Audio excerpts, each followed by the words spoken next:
आयशा मा खौरां? हा मोजां आब'आलाय?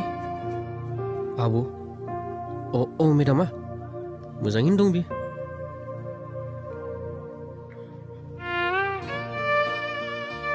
नाथाय नोंनि बे खाफालाव औ आं हाबा जाबाय।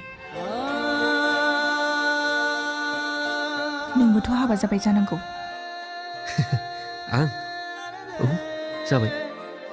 गथ'फ्रानो देरलायनानै स्कुलाव थांलायबावबायसो। दे बिदिब्ला। आयशा हा आबैया नैबे आसानखौ नोंनो होनो थिनदोंमोन। नाथाय जेबो नङा लादो।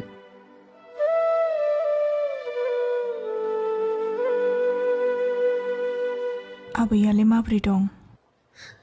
आं मारै मिथिनो? आबैया दं सोरगोआव। मा?